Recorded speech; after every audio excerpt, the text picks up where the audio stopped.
El título del sermón de esta mañana es El Señor es mi refugio. ¿Qué ser humano no busca seguridad, alegría, plenitud? Y comencemos pensando en nosotros mismos. ¿Habrá alguno de los que estamos aquí que no anhela seguridad, tener alegría en su vida, el poder disfrutar de plenitud? Para los seres humanos esos temas son importantes. Y no solamente desde una perspectiva personal, sino también de aquellos a quienes amamos. Por eso muchas veces eso nos lleva a pensar a los que tenemos hijos en la herencia a nuestros hijos. ¿Cuántos de los que tienen hijos han pensado en eso? En una herencia para sus hijos. Dejar una herencia puede ser los estudios, una preparación académica, puede ser bienes, una casa, no sé. ¿Cuántos hombres, sin embargo, viven frustrados porque no logran alcanzar eso que tanto anhelan? Y me refiero a esa búsqueda de seguridad, de alegría, de plenitud, de propósito. Y aunque haya esfuerzos y aunque hay deseos, pero muchos no logran alcanzarlo. Y hay una frustración constante al respecto.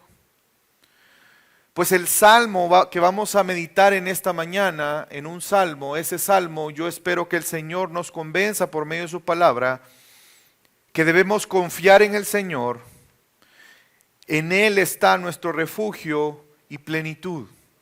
Le pido que me acompañe en la lectura y que busque el Salmo 16. Vamos a estar meditando en el Salmo 16. Protégeme, oh Dios, pues en ti me refugio. Yo dije al Señor, tú eres mi Señor, ningún bien tengo fuera de ti. En cuanto a los santos que están en la tierra, ellos son los nobles en quienes está toda mi delicia. Se multiplicarán las aflicciones de aquellos que han corrido tras otro Dios. No derramaré yo sus libaciones de sangre, ni sus nombres pronunciarán mis labios. El Señor es la porción de mi herencia y mi copa. Tú sustentas mi suerte. Las cuerdas cayeron para mí en lugares agradables. En verdad mi herencia es hermosa para mí. Bendeciré al Señor que me aconseja. En verdad, en las noches mi corazón me instruye. Al Señor he puesto continuamente delante de mí, porque está a mi diestra. Permaneceré firme. Por tanto, mi corazón se alegra y mi alma se regocija. También mi carne morará segura. Pues tú no abandonarás mi alma en el Seol, ni permitirás a tu santo ver corrupción. Me darás a conocer la senda de la vida. En tu presencia hay plenitud de gozo, en tu diestra deleites para siempre. Hermanos, este salmo es un salmo, si usted sabe, hay diferentes géneros en los salmos. Este es un salmo conocido como dentro del género de confianza. Es un salmo cuyo autor es David, el rey David. Y es un salmo que expresa una oración. Si usted ve en el título que le ponen al salmo, dice en algunas versiones, probablemente usted encuentra la palabra mictán, que significa oración. Es una oración del salmista. Y yo espero que esta mañana podamos confiar en el Señor y reconocer por estas verdades que en Él está nuestro refugio y nuestra plenitud. Y el primer punto que quiero abordar en esta mañana, en el sermón de esta mañana, es que solo en el Señor hay verdadero refugio. Cuando usted ve en el Antiguo Testamento el uso del tetragramatón, el nombre de Dios, YHWH, ¿lo ha visto? Que algunos lo traducen como Yahweh o Jehová, que también algunos lo traducen como Señor. Cada vez que uno ve ese nombre, se está refiriendo al Dios del pacto. Ese nombre es el nombre que Dios usa para referirse a Él como ese Dios del pacto. Por lo tanto, vemos que aquí David está haciendo referencia al Dios del pacto, el Dios creador de todas las cosas, pero también el Dios que ha escogido un pueblo para sí mismo. Dios ha establecido una relación especial con ese pueblo que Él ha escogido. Él es bueno con aquellos que tienen comunión con Él. Y es que obviamente Él ha establecido su bondad para toda la humanidad. Dios es bueno con todos los seres humanos. Dios muestra su misericordia para con todos los seres humanos, pero no podemos negar que hay una relación especial con su pueblo. Y vemos cómo muchos de los salmos reflejan esa hermosa relación entre Dios, el Dios del pacto, con su pueblo. Su reino, su gobierno está vinculado a su reino y su reino está vinculado a su pueblo. Dios gobierna sobre todas las cosas, pero Dios ha establecido su reino en su pueblo, con su pueblo. Los salmos tienen una relevancia, hermanos, no solamente para aquel pueblo de Israel, aquel pueblo del pacto, sino también para nosotros hoy. Y si bien es cierto, algunos salmos tienen una relevancia específica para el salmista, pero si Dios los ha establecido en su palabra es porque es relevante para nosotros hoy también. Por lo tanto, en esta mañana podemos ver en este hermoso salmo algunas verdades de las cuales es importante no solamente pensar y meditar en ellas, sino atesorarlas en nuestros corazones y en nuestras mentes. Y vemos en los primeros 4 versículos y encontramos un contraste entre precisamente ese pueblo del pacto y un contraste con aquellos que no lo son, en cuanto a esa relación con ese Dios del pacto, en cuanto a lo que implica, en cuanto a lo que Él ha hecho, pero también lo que ahora nosotros podemos disfrutar por lo que Él ha hecho. Y quiero que leamos nuevamente el versículo 1 al 3. Le pido que me siga en la lectura. El salmista comienza pidiendo protección. Protégeme, oh Dios, pues en ti me refugio. Yo dije al Señor, esa palabra Señor es el tetragramatón. Probablemente dependiendo de la versión que usted esté leyendo, diga Jehová, tú eres mi Señor. Ningún bien tengo fuera de ti. En cuanto a los santos que están en la tierra, ellos son los nobles en quienes está toda mi delicia. David ora para que Dios le proteja, para que Dios lo guarde. Pero eso es interesante porque esa palabra guardar, si usted va al hebreo se va a dar cuenta que es el mismo término que utiliza Dios al delegar una función sobre Adán. Adán tenía que guardar el huerto, proteger el huerto. Pues lo que el salmista está pidiendo es que Dios le proteja, que Dios le guarde. Y así como Adán, su función era proteger, defender, preservar y custodiar el Edén, lo que el salmista está pidiendo a Dios es que le proteja, le defienda, le preserve. Y es una oración que creo que muchos de nosotros hemos hecho en algún momento de nuestra vida, o probablemente de una manera constante. Pero algo que el salmista reconoce es que Dios se vuelve el lugar seguro donde podemos encontrar protección, defensa, donde somos preservados. Y él le dijo al Señor, al Dios del pacto, tú eres mi Señor. Hay una relación personal, implica una sumisión también y una devoción de parte del salmista para ese Dios creador, quien es su Señor. Y es porque Él es su Señor que Él entiende que es a quien tiene que ir para buscar refugio y protección. Lo que implica entonces es que el reconocimiento que solamente en Dios podemos encontrar refugio. Solamente en Dios podemos encontrar protección y refugio. Solamente en Dios podemos encontrar lo bueno para nosotros. Y el salmista resalta esa verdad. No hay nada fuera del Señor que sea bueno para nosotros. Lo mejor para nosotros está en el Señor. La protección, el refugio, y no solamente eso, sino lo mejor para nosotros está en el Señor. Y es por eso que podemos buscar refugio en Él. Es por eso que podemos confiadamente saber que el verdadero refugio es Él. Porque este mundo te ofrecerá refugios. Refugios que son falsos. Refugios que aparentan poder protegerte, pero que en realidad nunca podrán cumplir esa función de resguardarte.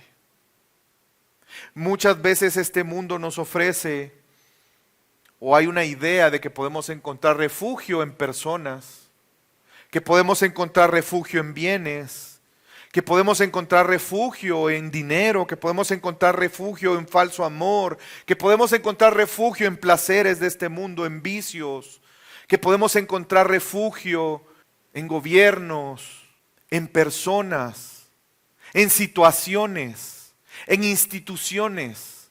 Hermanos, nuestro refugio es el Señor. Todas estas cosas al final no nos van a ofrecer un refugio.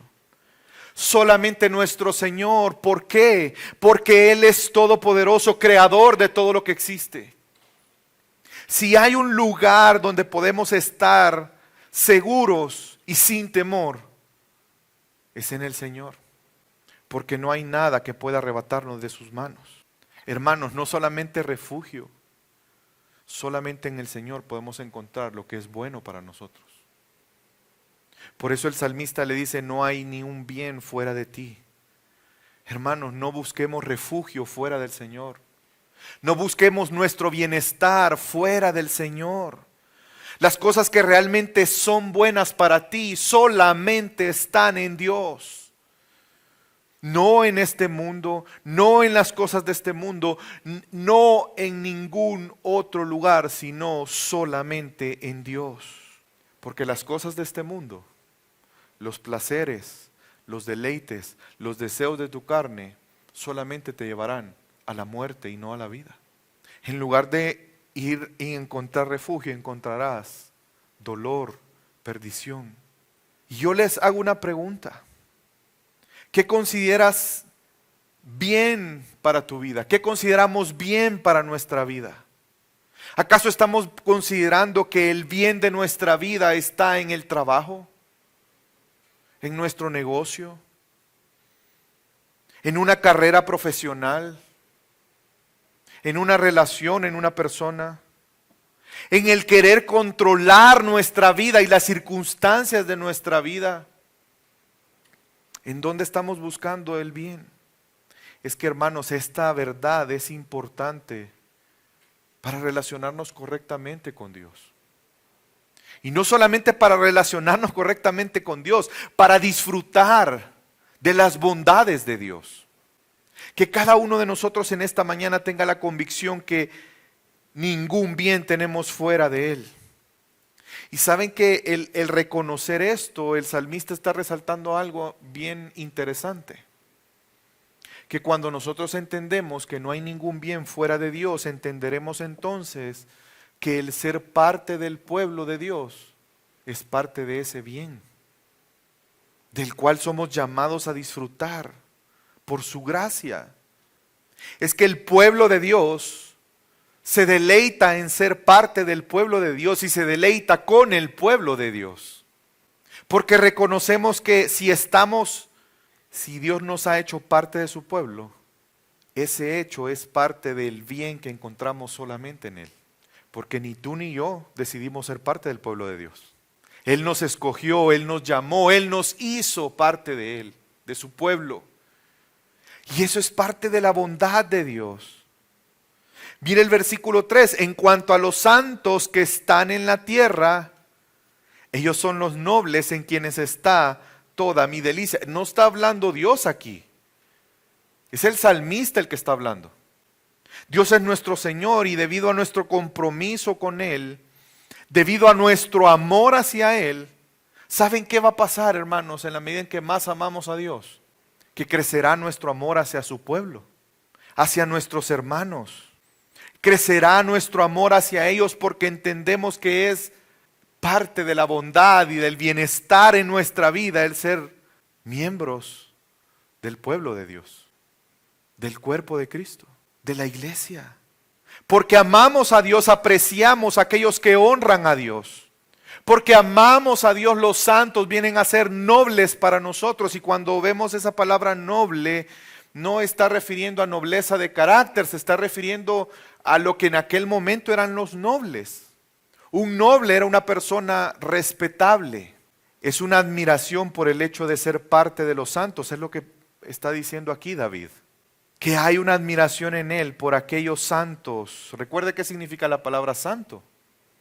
Apartado, está hablando del pueblo de Dios. Hay un respeto por el pueblo de Dios, por la identidad de ese pueblo. Y qué interesante es que él ve al pueblo como parte de la delicia. Hermanos, David reconoce que el amor y la devoción a Dios nos llevará a tener un amor por el pueblo de Dios. Quien ama a Cristo amará a la iglesia. ¿Qué tanto estamos valorando a nuestros hermanos, a nuestra congregación? Yo felicito a aquellos que están valorando y disfrutando del discipulado. Felicito a aquellos que se están deleitando con los hermanos a compartir semana a semana lo que Dios está obrando con cada uno de nosotros. Deleitarse con los hermanos en compartir, en tener comunión. Felicito a aquellos que están participando en los convivios que en los discipulados están haciendo. Porque entendamos, es parte de la bondad que encontramos solamente en Dios. Usted puede encontrar allá afuera muchos grupos. Puede ser parte de un club, puede ser parte de un grupo de personas que tienen el mismo hobby. Puede pertenecer a diferentes grupos. Pero hermanos, la bondad de Dios no la encontrará ahí. El bienestar que viene de Dios viene al ser parte de su pueblo. Los beneficios de ser parte del pueblo de Dios implica disfrutar, el deleitarnos juntamente con el pueblo de Dios en adorar a Dios. Por eso debe de deleitarnos el congregarnos regularmente, porque nos juntamos como pueblo de Dios para adorar a Dios. No podemos verlo, el congregarnos cada domingo, como lo aprendimos la semana pasada, no como algo religioso, sino como el disfrutar de la bondad de Dios, de las cosas buenas que encontramos solamente en Dios. Hermanos, al reconocer y ser conscientes que Dios es nuestro Señor y que fuera de Él no hay ningún bien, entonces encontraremos deleite en la comunión con los santos. Y lo contrario es aquellos hombres que no son parte del pueblo de Dios, sino que están en contra de Dios, aquellos que están en idolatría, dándole la espalda a Dios. Y vemos ese contraste en el versículo 4. Nosotros encontramos refugio, encontramos un bien en Dios, pero los que están fuera de Dios encontrarán muchas aflicciones. Mire el versículo 4. Se multiplicarán las aflicciones. ¿De quiénes? De aquellos que han corrido tras otro Dios. No derramaré yo sus libaciones de sangre, ni sus nombres pronunciarán mis labios. Es que hermanos, los hombres que están alejados de Dios, en pro de otros dioses, ¿qué van a encontrar? Exactamente, aflicciones. Multiplicación de aflicciones. Es lo mismo sumar que multiplicar. No está diciendo van a sumar aflicciones, multiplicarán aflicciones. Y es que el salmista de una u otra forma está haciendo un eco a Génesis 3. Porque la consecuencia del pecado, de dar la espalda a Dios, de enemistarse con Dios, es la multiplicación de los dolores, de las aflicciones, de las angustias. No tendrán esperanza para afrontar las situaciones que van a experimentar. Vivirán en insatisfacción, en temor, en tristeza, sin esperanza. Aquellos que van en pos de otro Dios, con D minúscula. Pero también David explica cuál es su relación con esos. Lo que él menciona ahí de la libación. La libación es una forma de adoración presentaban sacrificios para adorar dioses falsos. No derramaré yo sus libaciones de sangre, ni sus nombres pronunciarán mis labios, hablando del nombre de los falsos dioses. Lo que David está diciendo aquí, yo no voy a participar con ellos. ¿Por qué? Porque no hay nada mejor de lo que tengo en Dios fuera de Dios. Ningún falso Dios te dará lo que Dios nos da. Esa seguridad y refugio, hermanos, es importante este punto. Porque muchas veces caemos en el engaño de deleitarnos más estando con personas que no son creyentes que con nuestros hermanos en Cristo. Y eso nos lleva muchas veces a participar con ellos de las cosas que no glorifican a Dios. Que el Señor nos guarde de eso. Es decir, por eso es importante reconocer si tú realmente en tu corazón y en tu mente tienes la certeza que solamente en el Señor hay refugio y que no hay nada bueno fuera de Dios. Entonces eso te va a llevar a confiar en el Señor, a buscar en Él refugio y plenitud, pero entender que eso te vaya a llevar también a disfrutar de la relación con tus hermanos. Hermanos, yo creo que este es un tema importante para nuestra congregación. Y es algo en lo que tenemos que meditar de verdad. Que tanto estamos viendo a nuestra familia en Cristo como una bondad de Dios. Y que tanto estamos disfrutando de eso. Que tanto nos estamos deleitando. Porque esa es la palabra que ocupa el salmista. Y por otro lado, que tanto podamos ser engañados en participar con aquellos que van en pos de otro Dios, que no es el Dios verdadero. Un segundo punto en esta mañana es, si sabemos entonces que hay un contraste entre el pueblo de Dios, el refugio que encontramos en Dios, y que fuera de Dios no hay ningún bien, en contraste con el pueblo que no es de Dios, que va en pos de sus dioses, que no va a encontrar refugio, no va a encontrar plenitud. Entonces podemos preguntarnos cuál es ese bien que tenemos en el Señor. Y el salmista da un argumento de por qué podemos confiar y refugiarnos en el Señor. Y explica cuáles son esas, cuando él dice no hay nada bueno o solamente en ti encuentro lo bueno. ¿Qué es eso bueno para nosotros? El salmista reconoce que algunas cosas que el Señor ha hecho por él tendrán una consecuencia al punto que podamos decir, en ti está mi refugio, ningún bien tengo fuera de ti. Hermanos, ¿cuántos en esta mañana podemos decir, en ti está mi refugio? Fuera de ti no tengo ningún bien. Pues yo le invito a que meditemos. ¿Sabe cuál es el bien mayor que Él nos ha dado? Una herencia, la más grande herencia. Él utiliza un lenguaje que resulta familiar en la narración de la conquista de la tierra prometida, ¿se recuerda? Dios les dijo que les iba a dar heredad y la heredad iba a ser una tierra. Pero de las tribus había una tribu que no recibió esa heredad. ¿Quiénes eran? ¿Quiénes? Los levitas. No porque Dios estuviera siendo malo con ellos, sino porque a ellos les dijo especialmente, mi heredad para ti no es una tierra, mi heredad para ti soy yo. Y David se está incluyendo en eso. El Señor les ha dado, obviamente en este momento es la cúspide del reino. Estaba el pueblo de Dios en la tierra que Dios les había prometido, bajo el gobierno de Dios por medio del rey que Dios había establecido. Estaba en la época de gloria del reino de Israel. Pero David entendía que no había mejor porción de la herencia que el Señor. Y vemos que él le dice en el versículo 5, el Señor es la porción de mi herencia y de mi copa. Tú sustentas mi suerte. Las cuerdas cayeron para mí en lugares agradables. En verdad mi herencia es hermosa para mí. Adán era un tipo de sacerdote real. Israel como pueblo escogido por Dios debía de ser una especie de sacerdote real. Y ahora el rey David habla de su herencia en términos sacerdotales. Vemos un anticipo al rey que vendría como ese gran sumo sacerdote. Tener como herencia al Señor, hermanos, es tener como herencia la bondad, la seguridad. Él es galardonador de los que le buscan. Tener como herencia al Señor es tener plenitud. Perder esa herencia o no tener esa herencia es para nosotros como seres humanos poder ganar todo el mundo Poder ganar todas las cosas de este mundo, pero no tener nada. No tener como herencia al Señor y pretender buscar la plenitud. ¿Sabe qué es? Dios lo califica como una necedad. Sería perder todo, porque la ira y el juicio eterno vendrá y estará condenado a muerte eterna. Quiero recordar las palabras de Jesús en este sentido, que se relaciona muy bien con este punto de la herencia para nosotros, que es Dios mismo. Lucas 12:20, pero Dios le dice: necio. ¿A quién le está diciendo necio?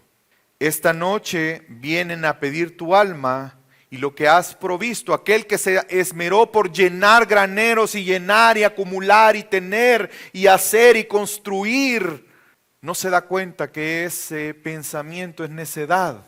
Porque vendrán a pedir tu alma y lo que has provisto, ¿de quién será? Así es el que hace para sí tesoros. Pero hermanos, el que hace para sí tesoros, entendamos, no es rico para con Dios. Porque la riqueza es mucho más grande, la riqueza de Dios, que los bienes materiales. Porque la herencia que Dios quiere para ti es Él mismo. Esa es nuestra más grande herencia, hermanos. Quien busca alegría, satisfacción, plenitud, felicidad fuera de Dios, sin valorar esa herencia que Dios nos ha dado, es necedad. Nuestra riqueza es tener comunión con Dios por medio de Cristo. Esa es nuestra herencia. Y no dudo que nosotros nos unimos al salmista a decir: reconozco la hermosura de mi herencia. No hay cosa para mí más hermosa. En verdad, mi herencia es hermosa para mí. Hermanos, nuestra herencia es hermosa para cada uno de nosotros, porque reconocemos que no hay nada más grande que Dios mismo en nosotros. No hay nada más grande que tener la bendición de poder tener comunión con Dios. Lo que Dios nos ha regalado por medio de su Hijo. Él nos ha dado una herencia y nos ha hecho coherederos con su Hijo, como lo dice la Biblia en Romanos 8, y si sois hijos, también herederos. Herederos de Dios y coherederos con Cristo. Hermanos, disfrutemos de la herencia. Pero eso es algo que solamente puedes hacer por medio de la fe en Cristo Jesús. Porque solo por la fe en Cristo Jesús una persona puede tener la potestad de ser hecho hijo de Dios. Y al ser hecho hijo de Dios, con ello llevará que tu Padre te dará una herencia. Pero la herencia es disfrutar eternamente de Él. Es disfrutar de la vida eterna. Hermanos, la más grande herencia no es los bienes de este mundo. No es construir una empresa exitosa que podamos heredar a nuestros hijos. O es más, que tengan tantos bienes que ni tenga que trabajar nuestros hijos. La herencia más grande no es darles un postdoctorado en la universidad más prestigiosa. ¿Saben cuál es la herencia más grande? Que ellos puedan conocer al Señor. No hay nada más grande que eso. No hay nada más hermoso que eso. No hay mayor seguridad, bienestar, plenitud que en el Señor. Él es la fuente de nuestra plenitud. Él es la fuente de nuestro gozo. Y yo quiero aprovechar y preguntar y cuestionar a los padres que están aquí. ¿Cuál es la herencia que más anhelamos para nuestros hijos? ¿Dónde estamos buscando? Y esto es una pregunta para todos nosotros. ¿Dónde estamos buscando alegría, satisfacción, plenitud, felicidad? Es para nosotros, al igual que para el rey David, hermosa nuestra herencia. ¿O la vemos como insuficiente al punto que tenemos que buscar otras cosas?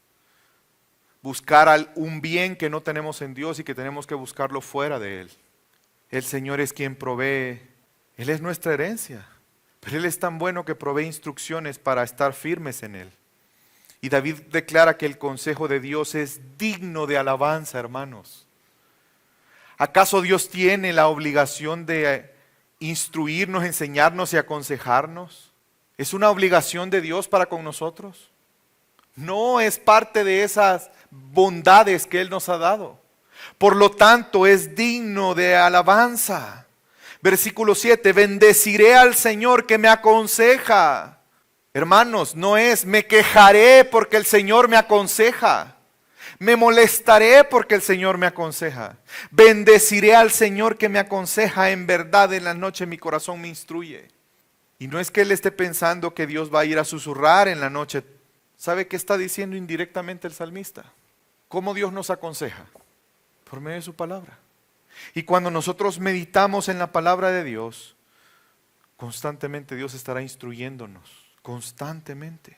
Y el efecto de esto, versículo 8, al Señor he puesto continuamente delante de mí, porque está a mi diestra, permaneceré firme.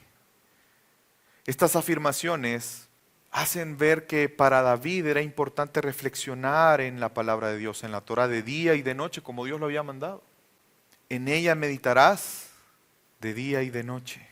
El consejo de Dios en su palabra es parte de esas bondades que no encontraremos fuera de Dios.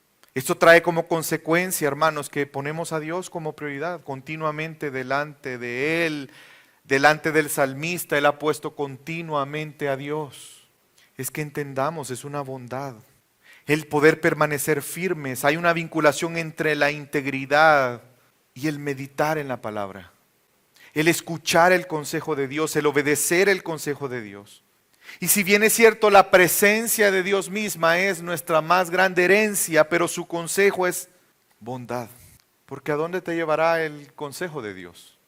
¿A la muerte o a la vida? ¿A la tristeza o al gozo? ¿A la plenitud o a la insatisfacción? La presencia de Dios, hermanos, sin embargo, exige la virtud de caminar en obediencia para con Él. Pero entendamos, el caminar en obediencia a Dios no es algo malo para nosotros. Es parte de esas bondades que solo encontramos en Él. Solo en la presencia de Dios podemos encontrar una solución a la culpa, al remordimiento, al miedo, al temor, a la condenación. Cuando meditamos en la palabra de Dios nos lleva a poner al Señor delante de nosotros, porque no hay nada mejor. Porque si Dios está guiando mi camino, no hay un mejor camino. Porque si Dios me cambia el camino, no hay una mejor opción. Porque si Dios me dice no lo hagas, no hay otras opciones a considerar. Nuestras decisiones, nuestros recursos, ¿está el Señor por delante? ¿Está el Señor por delante en tus decisiones? ¿Está el Señor por delante en el uso de tus recursos? Y me refiero a tiempo. Me refiero al conocimiento, me refiero a las habilidades, me refiero a los bienes, a tus ingresos financieros también. Si hay algo que este tiempo está desvelando, una gran mentira que nos hemos creído, es que no hay tiempo para el Señor. Te animo a algo. A veces no somos conscientes. Los teléfonos celulares tienen una opción ahora que te registran cuánto tiempo pasas en aplicaciones específicas. Te invito a que le des una miradita y te vas a dar cuenta que el problema no es el tiempo. El problema está en nuestro corazón. ¿Y saben qué es lo hermoso de esto? Que Él nos mantiene firmes. Porque tú y yo no podemos. Pero el Señor es tan bueno que al estar en Él y con Él, Él nos mantendrá firmes, Él nos cuida. Y disfrutaremos de plenitud. Hermanos, tendremos gozo y seguridad.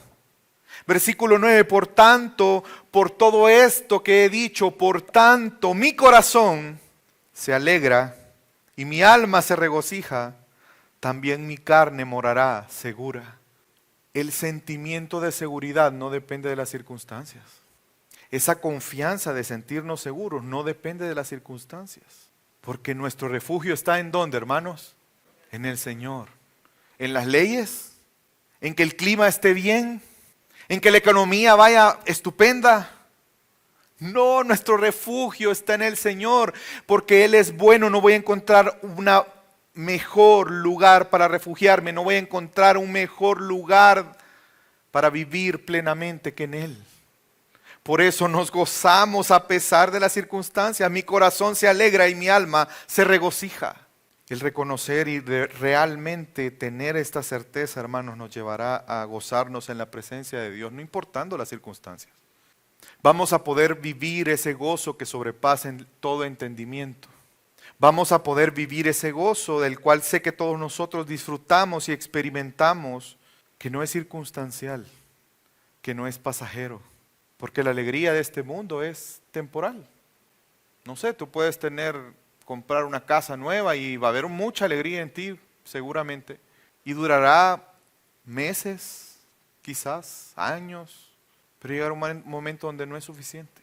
Podrás lograr un ascenso, podrás lograr un reconocimiento en tu trabajo, pero llegará un momento que no será suficiente, porque nuestro verdadero gozo y deleite está únicamente en el Señor. Nuestra verdadera seguridad está en Él. Y si el Señor está a nuestra diestra, está con nosotros, no temeremos mal alguno. Aunque andemos en el valle de sombra de muerte, no temeremos mal alguno. Podremos tener comunión con Dios confiadamente, sabiendo que Él es quien nos sostiene, Él es quien nos sustenta, Él es quien nos ha perdonado, Él es quien nos redimió, Él es quien nos santificó, el que nos hizo nacer de nuevo, el que nos unió a Él.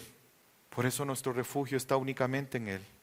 Y la última verdad que podemos ver en este salmo es que caminar con el Señor trae plenitud de vida. Si hay una pregunta que las personas se hacen es, ¿cuál es el sentido de la vida? Hermanos, solamente en Dios hay plenitud de vida. Este salmo de hecho contiene un principio de la doctrina de la vida eterna. El salmista estaba entendiendo por revelación de Dios que él disfrutaba en Dios de vida eterna. Esa íntima comunión con Dios de la cual habla del más alto bien y de la más verdadera felicidad del hombre no está en otra cosa más que tener comunión con Dios. No puede limitarse a las cosas de este mundo porque son vanas, son pasajeras. Y qué hermoso es saber que Dios nos da una esperanza de vida eterna. Por eso el salmista termina este salmo con una vista, no al tiempo presente. Recordemos que en ese momento el reino estaba en su plenitud, el reino de Israel me refiero. Pero su mirada estaba hacia adelante, en la eternidad. Versículo 10, pues tú no abandonarás mi alma en el Seol, ni permitirás a tu santo ver corrupción. Me darás a conocer la senda de la vida. En tu presencia hay plenitud de gozo y tu diestra deleites para siempre. ¿Cuántos podemos decir amén a eso? Los piadosos de Israel creían que no serían pastoreados por la muerte en el Seol con los malvados, porque tendrían una comunión con Dios. El Seol, hermanos, es una frase que tiene varios usos en el Antiguo Testamento. Puede significar una fosa, la fosa de donde enterraban a los muertos. Puede significar el abismo, puede significar un lugar sin retorno después de la muerte. Y lo que el salmista está haciendo referencia es que su alma no quedará abandonada. Dios no lo abandonará, sino que después de la muerte él tiene la esperanza que tendrá comunión con Dios. El hombre verá la bondad de Dios al poder disfrutar eternamente de una comunión con Él. Cuando Él dice no verá corrupción, es esa esperanza de resurrección. Hermanos, pero en el Nuevo Testamento, el Espíritu Santo inspiró a hombres que entendieron este texto, que no se refería al rey David, sino se refería al Rey de Reyes y Señor de Señores, a quien por verdaderamente nosotros podemos disfrutar de una esperanza de la vida eterna, no por David. Esta petición de David se cumplió, pero no se cumplió en David, se cumplió en nuestro Señor Jesucristo. Y vemos que hubo un entendimiento de esto, que el Salmo, Dios a través de este Salmo estaba anunciando a su Hijo. Y de hecho en Hechos se cita este texto. En la predicación de Pedro, Hechos capítulo 2, versículo 24 al 27. A quien Dios resucitó, está hablando de Jesús, poniendo fin a la agonía de la muerte, puesto que no era que él quedara bajo el dominio de ella. Porque David dice de él, veía siempre al Señor en mi presencia, pues está a mi diestra para que yo no sea conmovido. Por lo cual mi corazón se alegró y mi lengua se regocijó y aún hasta mi carne descansa en esperanza, pues tú no abandonarás mi alma en el Hades ni permitirás que tu santo vea corrupción. Porque Jesús entregó su vida, hermanos, pero Dios no lo abandonó. Dios lo resucitó dentro de los muertos y con eso Él venció el pecado, venció la muerte y su cuerpo no vio corrupción. El cuerpo de Jesús no se volvió a polvo. Dios obró de tal manera resucitando a Jesús, y eso revela la gran promesa que tenemos de la esperanza en Él. Que así como Él resucitó de los muertos, nosotros también resucitaremos con Él. Dios ha dado una plenitud que no se limita a este mundo. Hermanos, disfrutaremos plenitud en la eternidad, porque nuestra herencia es el Señor. Disfrutaremos de vida eterna. ¡Qué hermosa herencia! Jesús no vio corrupción porque resucitó. Venció a la muerte. Y todos aquellos que tienen fe en Cristo tienen la esperanza en Él. Por eso nosotros podemos estar seguros que resucitaremos juntamente con Él, hermanos. Por lo tanto, nuestra confianza y refugio no está en este mundo. Nuestra confianza y refugio está en Cristo. Nuestra confianza, refugio y plenitud no es pasajera, no se limita a este mundo, es eterna. Porque este mundo pasará, pero el que hace la voluntad de Dios permanece para siempre. Tenemos una esperanza eterna. Dios nos guarda de la muerte, no solamente física, porque todos moriremos. Él nos guarda de la muerte eterna. ¿Se da cuenta qué hermosa es nuestra herencia? Nuestros pecados son perdonados y seremos salvos de la ira de Dios. Él mismo ha provisto un camino, una senda de la vida, la cual es Cristo Jesús. El salmista pedía por una senda de vida. Muéstrame el camino. Quiero ir por la senda de vida. Y quiero decir a alguien que nos visita en esta mañana, o si tú estás escuchando este mensaje y tu fe no está en Cristo, quiero decirte que todo lo que describe este salmo, que disfrutamos de plenitud, de la certeza de una esperanza, sin Cristo no puede ser una realidad en tu vida. Es necesario que reconozcas tu condición delante de Dios. Quizás tú has estado, como describe el salmista, aquellos que han ido en pos de otro Dios. Debes reconocer que solamente por medio de Cristo puedes encontrar refugio, confianza, plenitud en Dios. Y hoy es un buen momento para pedirle al Señor perdón por tus pecados, para pedir para que Él tenga misericordia y pueda darte el don de la fe para creer en Cristo. Para que entonces vengas a ser un hijo de Dios y disfrutes de esta hermosa herencia que el salmista describe aquí. Que puedas disfrutar de un verdadero refugio, confianza y plenitud en Él. El salmista termina en el versículo 11 diciendo: me darás a conocer la senda de la vida, esa senda en la cual encuentro plenitud de gozo, porque en tu diestra deleites hay para un par de días, para unas semanas, para un momento, para siempre. Hermanos, ese camino, esa senda de la vida, Dios nos la dio en Cristo Jesús. Y es por esa senda que tú y yo podemos disfrutar plenitud de gozo y tener deleite para siempre. ¿Dónde encontramos ese camino? ¿Dónde está la senda de vida sino en Cristo Jesús? Dios lo ha provisto para nosotros en Cristo. Y sabéis, Juan 14, 4 y 7 le dice a sus discípulos: y sabéis a dónde voy, y sabéis el camino. Y le dijo Tomás: Señor, no sabemos a dónde vas. Jesús les está anunciando su muerte. No sabemos a dónde vas. ¿Cómo pues podemos saber el camino? Y Jesús les dice: yo soy el camino, la verdad y la vida. Nadie viene al Padre si no es por mí. Si me conocéis, también a mi Padre conoceréis. Y desde ahora lo conocéis y le habéis visto. El camino a nuestra herencia es Cristo, hermanos. Nuestra herencia es tener comunión con Dios. Disfrutemos de nuestra herencia.